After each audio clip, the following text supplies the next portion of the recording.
வாசம் உங்க உபசரித்த உன்னை வாழ்க வல்லாண்டு என வாழ்த்தோதோடு மட்டுமல்லாமல் உன்னை பற்றிய விவரங்களை திறந்திருந்தாலும் கூட உங்களுக்கு நாவிலிருந்து ஒரு சில விவரங்களை கேட்கலாம் நினைக்கிறேன். கேட்டால் தகுந்த விவரமானதான் மக்கள் பேசுங்க.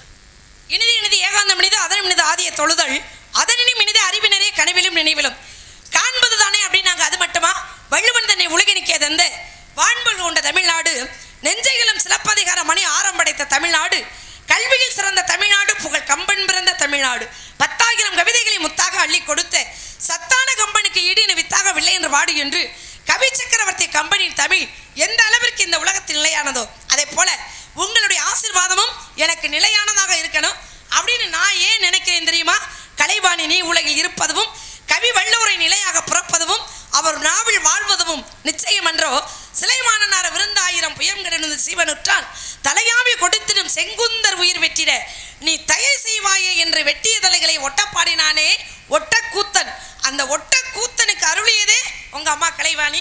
அதனாலதான் அவருடைய பிள்ளையாகிய நீங்களும் எனக்கு கொடுக்கக்கூடிய ஆசீர்வாதம் நிலையானதாக இருக்கணும் அப்படின்னு நினைக்கிறேன். அதே நேரத்தில் நீங்க எங்கிட்ட விவரம் கேட்கணும் அப்படின்னு சொல்றீங்க. கேளுங்க, என்னால முடிஞ்ச வரைக்கும் நான் பதில சொல்றேன். தெரியலைன்னா உங்கள்கிட்ட கேட்டு தெரிஞ்சுக்கிறேன். கேளுங்க பாப்போம்.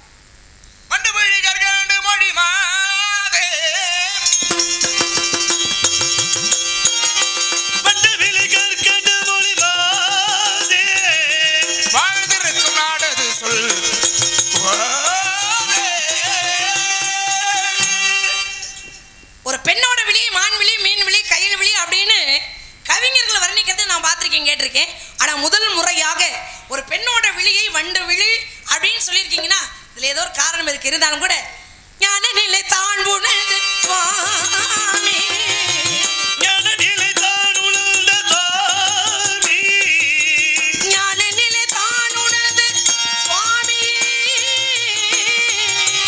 ஞான நிலை தான் உணர்ந்த சுவாமி, ஞான நிலை தான் உணர்ந்த சுவாமி, சுவாமி சுவாமி, நிலை தான் உணர்ந்த சுவாமி, சுவாமி, ஞான நிலை தான் உணர்ந்த சுவாமி, சுவாமி சுவாமி, ஞான நிலை தான் உணர்ந்த சுவாமி, சுவாமி சுவாமி, ஞான நிலை, ஞான நிலை, ஞான நிலை, ஞான நிலை, ஞான நிலை தான் உணர்ந்த சுவாமி, நாடுமலை நாடு என்பார் சுவாமி.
உங்க வீட்டுல 2 பொம்பளை பிள்ளைய கல்யாணம் பண்ணுனா அந்த 2 பொம்பளை பிள்ளைங்கள உங்களுக்கு என்ன முறை வேணும்? எனக்கு சகோதரி வேணுமா?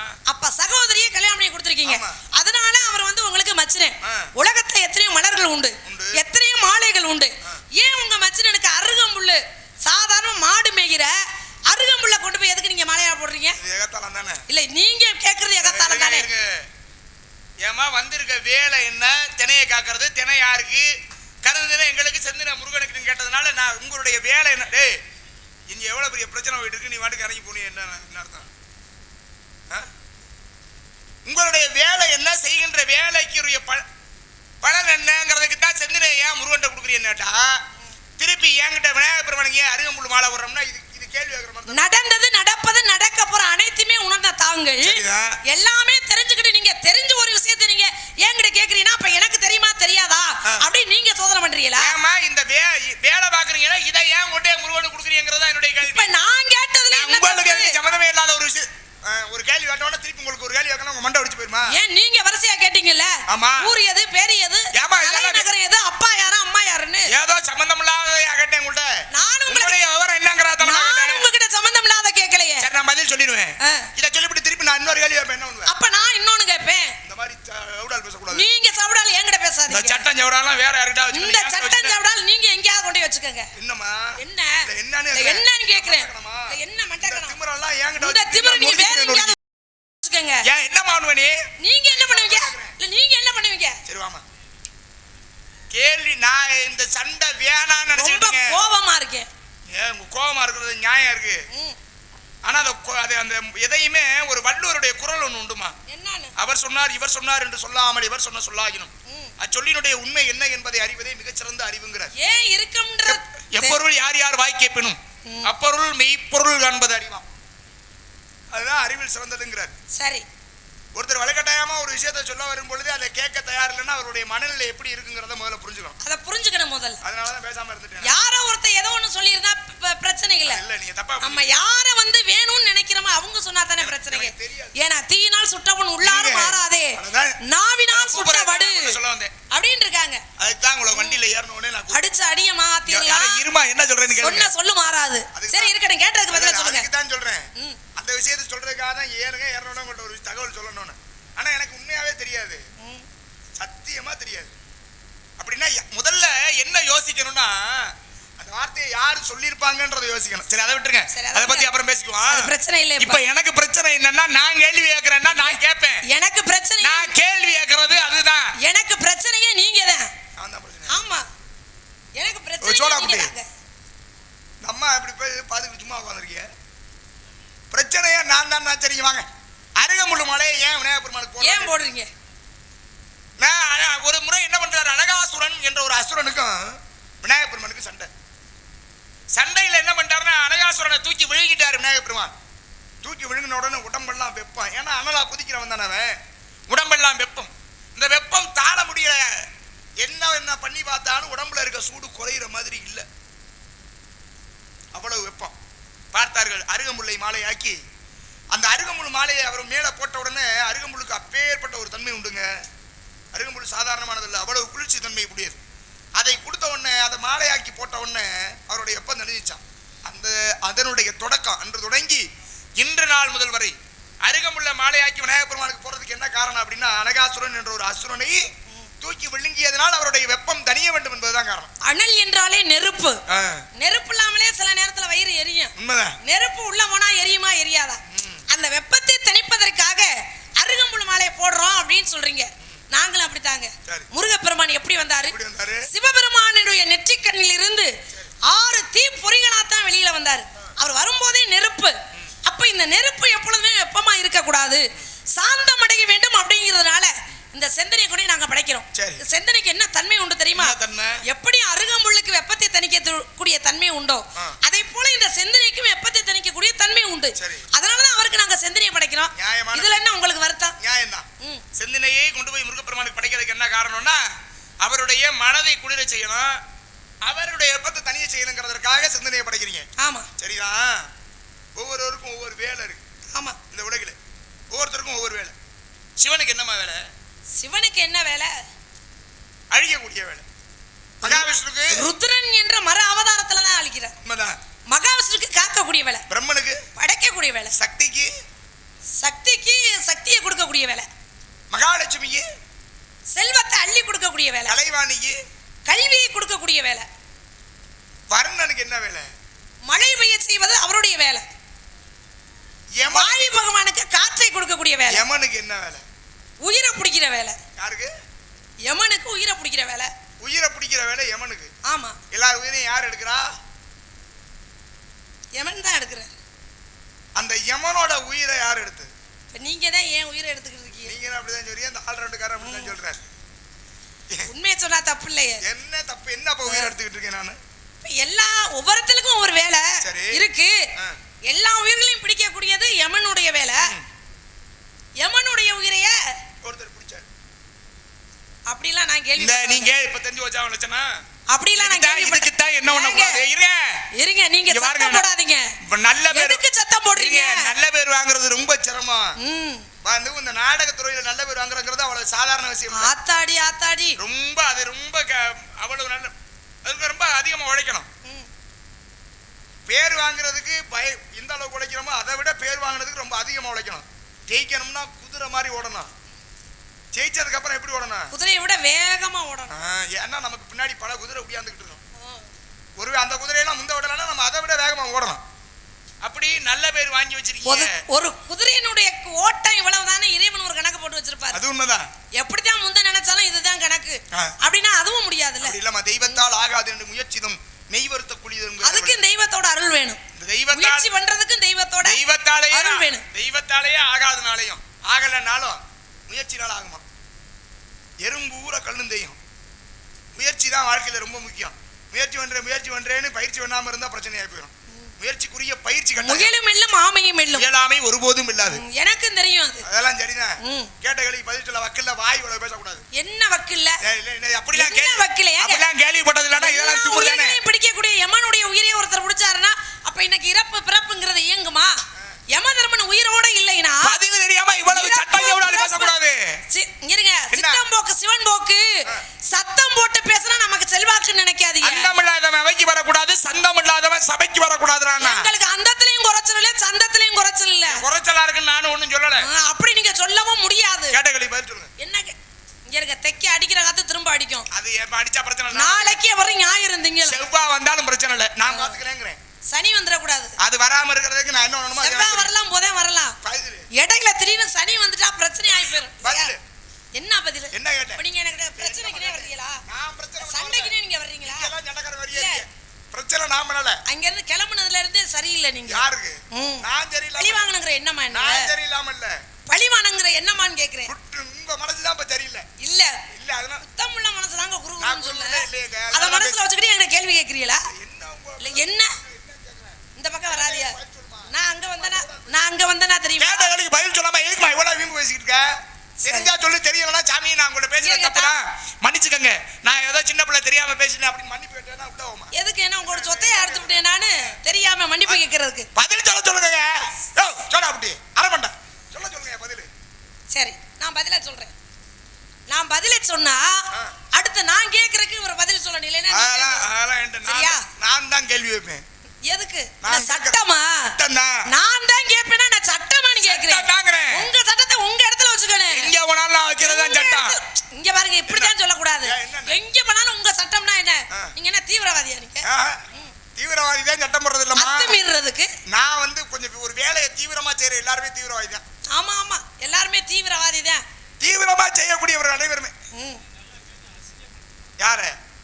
சரி, உங்களுக்கு ஏங்க இவ்வளவு வைத்தறிச்சலா இருக்கு? இப்ப எல்லா உயிர்களையும் பிடிக்கக்கூடிய யமனுடைய உயிரையே ஒருத்தர் பிடிச்சாருன்னா ஒண்ணு இல்ல. ஒரு கணவன் மனைவிக்கு குழந்தை இல்ல, ஒரு கணவன் மனைவிக்கும் குழந்தை இல்லை அப்படின்ற பொழுது சிவனை நோக்கி தவம் இருக்காங்க. தவம் இருக்கும் பொழுது சிவன் என்ன சொல்றாரு? அப்பா, நீங்க விருப்பப்படி உங்களுக்கு குழந்தை வர நான் தர்றேன். ஆனால் இரண்டு விதமா சொல்றாரு. 100 வயசு வரைக்கும் நல்லா இருப்பேன், ஆனா அடி முட்டாளா இருப்பேன். அப்படி ஒரு பிள்ளை வேணுமா? 16 வயசு வரைக்கும் தான் உயிரோட இருப்பேன், ஆனா மிகச்சிறந்த அறிவாளியா இருப்பேன். அப்படி ஒரு பிள்ளை வேணுமான்னு கேட்கிறாரு. அப்படி கேட்கும் போது இவங்க என்ன நினைக்கிறாங்கன்னா, அதாவது எந்த தாய் தகப்பனுமே என்ன நினைப்பாங்க? நம்மளுக்கு பிறக்கக்கூடிய குழந்தை அறிவாளியா இருக்கணும் அப்படின்னு தான் நினைப்பாங்க இல்லையா? அப்ப எங்களுக்கு கொஞ்ச நாள் இருந்தாலும் பரவாயில்ல, அறிவாளியான குழந்தை வேணும் அப்படின்னு கேட்கிறாங்க. அடுத்து ஒரு குழந்தை பிறந்தது. என்ன எல்லாம் அந்த பக்கமே பார்த்துக்கிட்டீங்களே, என்ன விஷயம்? குழந்தை பிறந்தது. பிறந்த உடனே அவனுக்கு மார்க்கண்டையன் அப்படிங்கிற பெயரிட்டார்கள். அந்த பெயரை இட்டு அந்த பிள்ளை 4 ஒரு மேலையும் பொழுதும் வண்ணமா வளர்ந்துருச்சு. 10 வயசு, 11, 12, 13, 14, 15, 16. கேளுங்க, கொஞ்சம் பொறுமையா இருங்க. 16 வயசு வரைக்கும் வந்துருச்சா? 16 வயசோட அவன் விதி முடியுது. விதி முடிகிற விஷயம் அப்பா அம்மாவுக்கு தான் தெரியும். அந்த அப்பா அம்மா யாரு? மிருகண்ட ரிஷிக்கும் மருத்துவமதிக்கும் பிறந்தவன். அப்ப இவங்க 2 பேரும் சோகமா இருக்காங்க. ஆக நம்ம பிள்ளை இப்படி இன்னையோட ஆயுள் முடிய போகுதே அப்படின்னு சொல்லி வருத்தமா இருக்கும் பொழுது மார்க்கெட்டை போய் கேட்கிறார். என்னப்பா, என்னைக்கும் இல்லாம இன்னைக்கு நீங்க இவ்வளவு சோகமா இருக்க, என்ன காரணம் அப்படின்னு கேட்கும் போது நடந்ததை சொல்றாங்க. அப்பா, உனக்கு ஆயுள் வந்து இன்றோடு முடிய போகிறது. இதை தெரிஞ்சு அப்புறம் நாங்க சந்தோஷமா இருக்குது அப்படின்னு சொன்ன உடனே அப்பத்தான் இந்த வரத்தை நீங்க யாருக்கிட்ட கேட்டீங்கன்னு கேட்குறேன். நாங்க சிவனுக்கிட்ட கேட்டோம், உன்னைய சிவன் தான் பிள்ளையா கொடுத்தாரு அப்படின்னு. உடனே ஏன்னா சாட்சிக்காரங்காலில் விழுகிறத விட நேரடியா சண்டைக்காரங்காலில் போய் விழுந்துருவோம் அப்படின்னு முடிவு பண்ணி என்ன பண்ணினாரு, நேர திருக்கடையூர் சென்றார். சொல்லலாம் நல்லா இருக்கு, ஆனா அதுபடி செயல்படுற பத்தியா நீங்க? எனக்கு செயல்பட முடியாது. சாட்சிக்காரங்காலில் விழுகிறது எனக்குன்னு ஒரு குணம் இருக்கு. சாட்சிக்காரன்ட்ட போறதை விட சண்டைக்காரன்ட்ட போறதுதான் விஷயம். உங்களுக்குன்னு எப்படி ஒரு குணம் இருக்கோ அது மாதிரி எனக்குன்னு ஒரு குணம் இருக்கு. அது கூடவே பிறந்ததை ஒண்ணும் பண்ண முடியாது. அப்படிலாம் அப்ப நேர போய் திருக்கடையூருக்கே போறாரு. திருக்கடையூருக்கு போய் என்ன செய்யறாரு, சிவபெருமானை அந்த மூலஸ்தானத்துல இருக்கக்கூடிய லிங்கத்தை அப்படியே கட்டி பிடித்தபடி ஓம் நமச்சிவாய ஓம் நமச்சிவாய அப்படிங்கிற மந்திரத்தை சொல்லிக்கிட்டே இருக்காரு. அங்க சித்திரகுப்தன் என்ன பண்ணாரு, ஏடுகளை புரட்டி பாக்குறாரு. பார்த்துட்டு என்ன நினைக்கிறாரு, அவருடைய வேலை என்ன, யார என்னைக்கு பிடிக்கணும் அப்படிங்கிறத கணக்கு எடுக்கிறது தான் அவர் வேலை. அப்ப பார்த்தாரு, இன்னைக்கு மார்க்கண்டேயன் இன்னைக்கு இவன் உயிரை பிடிச்சிட வேண்டியதா உங்களை இல்லங்க. அப்புறம் என்ன இவன் உயிரை என்ன புரியல. மார்க்கண்டேயனை சொல்லிக்கிட்டு இருக்காரு, இவனுக்கு இன்றோட ஆயுள் முடிகிறது, இவன் உயிரை பிடிச்சிட வேண்டியதான் அப்படின்னு சொல்லி நேர தூதுவர்களை அனுப்ப நெருங்க முடியல. பக்கத்துல அடுத்து சித்திரகுப்தன் வர்றாரு, அவர்னாலையும் போக முடியல. எல்லாம் மொத்தமா சேர்ந்து யமதர்மன் கிட்ட போயிட்டாங்க. ஐயா நாங்களும் எத்தனையோ உயிர்களை பிடிச்சிருக்கோம், ஆனா இது மாதிரி ஒருத்தரை நாங்க பார்த்ததில்ல, பக்கத்துல நெருங்கவே முடியல, அக்னி சுவாலை வீசுது அப்படின்னு. உடனே முடிஞ்சா நீங்களே நேரடியா போய் அவன் உயிரை எடுத்துக்கங்கன்னு சொல்லிட்டாங்க. நேரடியா யமதர்மனையே பூமிக்கு வர்றாரு. யமதர்மனை என்னைக்குமே யமன் வந்து பழி ஏத்துக்கவே மாட்டார். ஏன் தெரியுமா, ஒருத்தர் செத்து போயிட்டாரு வைங்கள, திடீர்னு என்னப்பா என்ன ஆச்சு, நல்லா தானே இருந்தாரு, என்னங்க திருவிழாவுக்கு போனாரு, ஆட்டுக்கறியை 2 கறி கூட சேர்த்து சாப்பிட்டாரு, அதுல ஏதோ நெஞ்சு வலிக்குதுன்னாரு, திடீர்னு இறந்து போயிட்டாரு. பழி அப்படி போயிடும். என்னப்பா மஞ்சு வரத்துக்கு போனாரு, எப்படி திடீர்னு, அட ஓரமா நின்றுக்கிட்டு இருந்தாரு, மாடு முட்டுச்சுங்க, போய் விழுந்தேன், அதோட இறந்தோம், மாட்டு மேல போயிடும் பழி. அது மாதிரி எப்பொழுதுமே யமதர்மன் பழி ஏத்துக்க மாட்டார். ஆனா நேரம் வர்றாரு, வந்து என்ன செய்யறாரு, பாசக்கீரை விட்டு வீசுறாரு. பாசக்கீரை விட்டு யார் மேல வீசுறாருன்னா மார்க்கண்டேயன் மேல விட்டு வீசுறாரு. போய் விழுந்த இந்த கயிறு மார்க்கண்டேயன் தனியா இருந்திருந்தா அவன் மேல மட்டும் விழுந்திருக்கும். ஆனா இவன் லிங்கத்தை கட்டி பிடிச்சிக்கிட்டுல இருக்கேன். அப்ப தூக்கி வீசின உடனே லிங்கத்தையும் சேர்த்து அப்படியே சுத்திருச்சு. சேர்த்து சுத்தின உடனே இவன் வெளியில நின்று இழுக்கிறார். இழுத்த உடனே என்ன ஆச்சு, லிங்கமும் சேர்ந்து அசையுது. அசைஞ்ச உடனே இவருக்கு கோவம் வந்துருச்சு. ஏண்டா ஏண்டா கதையிலங்க கதையே சொல்லுங்க, ஏண்டா ஏண்டான்னா இந்த சாடை எல்லாம் சிவன், நீங்க ஏன் சட்டி சரக்குனா சாடை நமக்கு நினைக்கிறீங்க. சிவன் நினைக்கிறாரு, வேலை கொடுத்த என்கிட்டயும் உன் வேலையை காமிக்கிறியா அப்படின்னு என்ன பண்ணாரு, விஸ்வரூபம் கொண்டு எழுந்திருச்சு தன்னுடைய இடது காலால் யமதர்மனை எட்டி உதைத்தார். போய் விழுந்தாரு பாருங்க, இங்க விழுந்தவர் தான் எந்திரிக்கல, உயிர் போயிருச்சு. அப்ப எல்லா உயிர்களையும் பிடிக்கக்கூடிய யமதர்மனுடைய உயிரை ஒருத்தர் பிடிச்சாருன்னா அது சிவன் தான். யாருக்காக, மார்க்கண்டேயனுக்காக. இது நடந்தது திருக்கடையூரிலே. சிவன் பிடிச்சாருல, ஆமா, உயிர் போச்சுல, ஆமா, மறுபடியும் யமன் தானே உயிரை எடுக்கணும், மறுபடியும் உயிர் வரணும்ல, ஆமா, வந்துச்சா, வந்துச்சுல. எந்த ஊர்ல,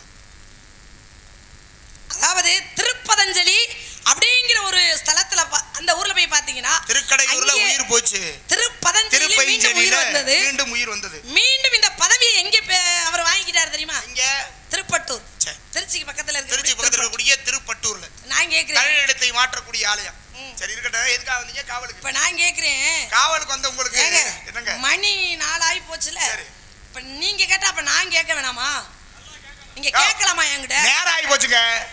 ஏன் முத தெரியலையா நேரம் ஆனது? கிரகம் எத்தனை தெரியுமா, கிரகங்கள் 9. பழமொழி ஒண்ணு உண்டு, சனியை முடிச்ச நேரம் கிளற பிடிச்சு முழுங்குச்சா, இப்படிலாம் விஷயங்கள் உண்டு. இப்ப சனி பகவான் எல்லாரையுமே பிடிக்கிறாரு, எல்லாரையும் பிடிக்கிறாரு. அந்த சனி பகவானையே ஒருத்தன் முடிச்சான், யாரு சொல்லுங்க? இந்த கேள்வி கேட்கணுங்கிறக்க எதையாவது கேள்வி கேட்கக்கூடாது. அது எப்படி எதையாவது கேட்பாங்க? கேட்ட கேள்வியில ஒரு நியாயம் இருந்துச்சு. எல்லாரும் உயிரையும் யமன் பிடிக்கிறாரு, யமனோட உயிரை ஒருத்தர் பிடிச்சாருன்னு. பிடிச்சது யாருன்னு நம்ம பதில் சொல்லிருக்காரு, நியாயமான பதில். நீங்க கேட்டது நியாயம், நான் கேட்டது என்ன அநியாயமா? அநியாயமா பேசாது எப்படி? இல்ல, எல்லாரையும் பிடிக்கக்கூடிய சனி பகவானையே ஒருத்தன் பிடிச்சான், தன்னுடைய கட்டுக்குள்ள வச்சான். அது யாரு தெரிஞ்சா சொல்லுங்க, இல்லைன்னா தெரியலைன்னு சொல்லுங்க. வாங்க, உங்கள்ட்ட தெரியலன்னு சொல்லிட்டு போறது. அப்புறம் எதுக்கு இப்படி ஒரு விஷயமே இல்லைன்னு எதுக்கு சொல்றீங்க? இந்த ராமாயணத்துல ராமனுடைய மனைவி சீதையை ராவணன் தூக்கிட்டு போயிட்டான் கடல் கடந்து. அவன்கிட்ட விமானம் இருந்துச்சு, பறந்து தூக்கிட்டு போயிட்டான். சீதை இலங்கையில தான் இருக்காங்கிற செய்தியை ஆஞ்சநேய பெருமான் மூலமாக தெரிந்து கொண்டு கடல் கடந்து போகணும்னா என்ன பண்ணணும்? வேற வழி இல்லை. எல்லோரும் மாநில வீரர்கள் அனைவரும் சேர்ந்து கடல் கடந்து போகிறோம்னா அதுக்கு கடலுக்குள்ள பாலம் கட்டணும். பாலம் கட்டிட்டு இருக்க வேலை நடந்துட்டு இருந்துச்சு. எல்லோரும் அவரவர்கள் வேலையை பார்த்து கொண்டிருந்தார்கள். அந்த வேலையில சனி பகவான் இங்க வந்தார். வந்து ஒருத்தரை பார்த்து கேட்கிறாரு, அப்பா இப்ப நான் உன்னை பிடிக்கக்கூடிய நேரம்டா, உன்னை நான் இப்ப பிடிக்கணுமேனு அனுமதி கேட்டாரு. அப்ப அவர் என்ன சொல்றாரு திரும்பி, ஐயா நான் ராமகாரியமாக இருக்கிறேன். ராமகாரியம்னா என்னது? ராமனுக்காக செய்யக்கூடியதுமா, ராமனுக்காக செய்யக்கூடிய வேலை அனைத்துமே ராமகாரியம்னு பேரு. நான் ராமகாரியமா இருக்கிறேன். சரி நீ உன் வேலையை பாரு, என் வேலையை நான் இப்ப பார்த்தே ஆகணும் கட்டாயம் அப்படின்னு சொன்ன உடனே அதற்கு அனுமதியும் கொடுத்தார். எங்கே உட்கார சொல்றாரு, தூக்கி தன்னுடைய தோல் மேலே ஏறி உட்கார சொல்றாரு. மேலே ஏறி உட்காந்துட்டாரு. மேலே ஏறி அவர் உட்கார்ந்த உடனே இவர் கீழே இருந்து பெரும் பெரும் பெரும் பாறைகளாக தூக்கி மேலே ஏத்திக்கிட்டே இருக்கிறார் தோல் மேல. அப்பதான் உள்ள இருந்து ஒரு சத்தம், அடே ஆஞ்சநேயா அப்படின்னு. யாரு? சனி பகவான் கேட்கிறாரு. மேல யார் மேல உட்கார்ந்து இருக்கிறாரு? ஆஞ்சநேய பெருமான் மேலதான் உட்கார்ந்து இருந்தார். மேல இருந்துட்டு இவர் கேட்டாரு பாருங்க, டே நீ வாயுபுத்திரன், உன்னால் எவ்வளவு இடையே வேணாலும் தாங்க முடியும், ஆனா நான் அப்படி இல்லடா, நீ எவ்வளவு சுமையை வேணாலும் ஏத்துற, உள்ள நான் இருக்கேன், இடம் தாங்க முடியலடா, என்னைய விட்டுறானாராம். சனி பிடிச்சா யாருங்க விட்டுறணும்னு கெஞ்சுவா? யாரை பிடிக்கிறாரோ அவங்க தான் கெஞ்சுவார். ஆனால் சனி பகவான் போய் ஒருத்தர் மாட்டிக்கிட்டாருன்னா யாரு தெரியுமா? அவரு ஆஞ்சநேய பெருமான் தான். அதனாலதான் இன்றைக்கும் சனி ஒருத்தருக்கு சனி பகவான் பிடிச்சிருந்தா, சனி பகவான் யாருக்கெல்லாம் பிடிச்சிருக்கிறாரோ அவர்களை எல்லாம் ஒன்று விநாயக பெருமானுடைய ஆலயத்துக்கு போய் வணங்க சொல்லுவாங்க, இல்லைன்னா ஆஞ்சநேய பெருமானுடைய ஆலயத்துக்கு போய் வணங்க சொல்லுவாங்க. இப்படி ஒரு இடமா போய் வணங்க சொல்றதுக்கு என்ன காரணம்னா, அன்றைக்கு எல்லோரையும் பிடிக்கின்ற சனி பகவானை பிடிச்சு உட்கார வச்சுட்டாரு ஆஞ்சநேய பெருமான். என்னைய விட்டுறான்னு கெஞ்சினாராம். எல்லாரும் பிடிக்கிற சனியை பிடிச்சது யாரு? ஆஞ்சநேய பெருமான் பிடிச்சாரு. பரவாயில்ல, எடுத்துக்காட்டுறேன்னு இடத்த மறைக்கிறதுக்கு எதையாவது எடுத்து காமிக்காம முறைப்படி எடுத்து காமிச்சிருக்கீங்க. நீங்க காவலுக்கு? ஆமா, காவலுக்கு வந்தா உங்களுக்கு கல்யாணம் பண்ணி வைக்கலாம். காவலுக்கு வந்தா கல்யாணம் பண்ணணும்ன்ற அவசியம் இல்லை. இல்லங்க, மாப்பிள்ளை ஒருத்தர் இருக்காரு. காவலுக்கு வந்தா அடுத்து கருதுதான் இருக்கணும். மாப்பிள்ளை ஒருத்தர் இருக்காரு. மாப்பிள்ளை ஒருத்தர் இருக்காரு. அவர் யாரு சொல்லுங்க? சுக்குக்கு மிஞ்சிய மருந்து இல்லை. சுப்பிரமணிய, கடவுளுக்கு மிஞ்சிய தெய்வம் இல்லை உலகத்தில். அவர் தான் புருஷன். யாரு? சுப்பிரமணியா? எந்த சுப்பிரமணி? என்னுடைய குலக்கடவுளா அவர்தான். அவரை என்னால திருமணம் பண்ணிக்க முடியாது. ஏன்னா பழனியில இருக்கக்கூடிய முருகனுடைய சிலைய பாதிக்கு மேல சுரண்டி எடுத்துட்டாங்கன்னு பரவலா ஊருக்குள்ள பேச்சு. பாதிக்கு மேல சுரண்டி எடுத்தாச்சு. ஒருவேளை நீங்க என்னைய கொண்டே கல்யாணம் பண்ணி வச்சு அவருக்கு பக்கத்துல உட்கார வச்சீங்கன்னு வைங்க, மிச்சம் இருக்கிறதையும் சுரண்டி விட்டு மிச்சம் அடுத்து என்னைய சுரண்டுறதுக்கா? இன்னும் அப்படி கேக்குறேன். திட்டம் போட்டு வந்திருக்கீங்களா நீங்க? அப்படிலாம் கிடையாது. அது செஞ்சாங்கன்னா அது நவபாசானத்துல செஞ்ச சிலை. நவபாசானம்னா என்ன? பாசானம்னா விஷம். நவபாசானங்களை ஒன்று திரட்டி அதை அமிர்தமாக்கினார்.